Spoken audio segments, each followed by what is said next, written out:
ಧಾರವಾಡದಲ್ಲಿ ದಾಖಲೆ ಇಲ್ಲದೆ ಅಕ್ರಮವಾಗಿ ಸಾಗಾಟ ಮಾಡ್ತಾ ಇದ್ದ 23 ಲಕ್ಷ ರೂಪಾಯಿ ಹಣವನ್ನ ಪೊಲೀಸರು ವಶಕ್ಕೆ ಪಡೆದುಕೊಂಡಿದ್ದಾರೆ. 2,000 ರೂಪಾಯಿ ಮುಖಬೆಲೆಯ 20 ಲಕ್ಷ ಹಾಗೆ 100 ರೂಪಾಯಿ ಮುಖಬೆಲೆಯ 3 ಲಕ್ಷ ಹಣವನ್ನ ಕಳೆದ ರಾತ್ರಿ ಹುಬ್ಬಳ್ಳಿಯಿಂದ ಗದಗ ಜಿಲ್ಲೆಯ ಲಕ್ಷ್ಮೇಶ್ವರಕ್ಕೆ ಹಣವನ್ನ ಒಯ್ಯುವಂತ ಸಂದರ್ಭದಲ್ಲಿ ಕುಂದಗೋಳ ತಾಲೂಕಿನ ಬೆಟದೂರ ಬಳಿ ಪೊಲೀಸರು ವಶಪಡಿಸಿಕೊಂಡಿದ್ದಾರೆ.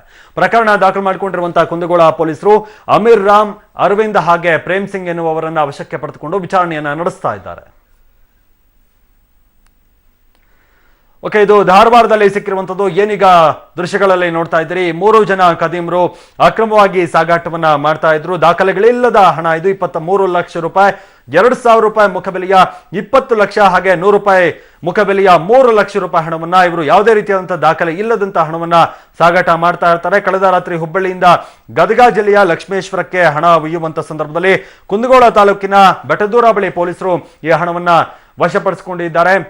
ಆ ಸಂದರ್ಭದಲ್ಲಿ ವಿಚಾರಣೆ ಕೂಡ ಮಾಡಿದ್ದಾರೆ. ಯಾವುದೇ ಹಣ ದಾಖಲೆ ಇದೆಯಾ ಅನ್ನುವಂಥ ಬಗ್ಗೆ ಕೂಡ ವಿಚಾರಣೆ ಮಾಡಿದಂಥ ಸಂದರ್ಭದಲ್ಲಿ ಇವರ ಬಳಿ ಯಾವುದೇ ರೀತಿಯಾದಂತಹ ದಾಖಲೆಗಳು ಇರಲಿಲ್ಲ. ನಂತರ ಪೊಲೀಸರು ಹಣವನ್ನ 23 ಲಕ್ಷವನ್ನ ವಶಕ್ಕೆ ಪಡ್ಕೊಂಡು 3 ಜನರನ್ನು ಕೂಡ ಅರೆಸ್ಟ್ ಮಾಡಿದ್ದಾರೆ ಕುಂದಗೋಳ ಪೊಲೀಸರು. ಈಗ ಏನು ವಶದಲ್ಲಿದ್ದಾರೆ ಇವರು ಯಾರು ಅನ್ನುವಂಥದ್ದು ಕೂಡ ಈಗ ಗೊತ್ತಾಗಿರುವಂಥದ್ದು. ಅಮೀರ್ ರಾಮ್ ಹಾಗೆ ಅರವಿಂದ್ ಹಾಗೆ ಪ್ರೇಮ್ ಸಿಂಗ್, ಈ 3 ಜನರ ಹತ್ರ ಏನು 23 ಲಕ್ಷ ರೂಪಾಯಿ ದುಡ್ಡಿತ್ತು, ಅದಕ್ಕೆ ಯಾವುದೇ ರೀತಿಯಾದಂತಹ ದಾಖಲೆಗಳಿಲ್ಲ. ಈಗ 3 ಜನರನ್ನು ಕೂಡ ಅರೆಸ್ಟ್ ಮಾಡಿದ್ದಾರೆ ಪೊಲೀಸರು, ವಿಚಾರಣೆ ನಡೆಸ್ತಾ ಇದ್ದಾರೆ. ಜನರ ಸೇವೆ ಮಾಡುತ್ತೇವೆಂದು ಭಾಷಣ ಬಿಗಿದು ಕಣ್ಣೀರು ಸುರಿಸಿ ಆಯ್ಕೆಯಾದ ನಮ್ಮ ರಾಜಕಾರಣಿಗಳು ಅಧಿಕಾರಕ್ಕೆ ಬಂದ ಮೇಲೆ ಹೇಗಾಗುತ್ತಾರೆ ಅನ್ನುವುದು ಬಯಲಾದ ದಿನ. ನಾನು ಮಹಿಳೆ ಜೊತೆ ರಾಸಲೀಲೆ ನಡೆಸಿಲ್ಲ, ನಾನು ತಪ್ಪು ಮಾಡಿಲ್ಲ ಎಂದಿದ್ದ ಅಬಕಾರಿ ಸಚಿವ HY ಮೇಟಿ ಅವರು ಇವತ್ತು ಮೌನಕ್ಕೆ ಶರಣಾಗಲೇಬೇಕಾಯಿತು. ಕೊನೆಗೆ ರಾಜೀನಾಮೆ ಕೊಟ್ಟರು. ಅಬಕಾರಿ ಸಚಿವ HY ಮೇಟಿ ವಜಾಕ್ಕೆ ಕ್ಷಣಗಣನೆ ಆರಂಭವಾಗಿದೆ.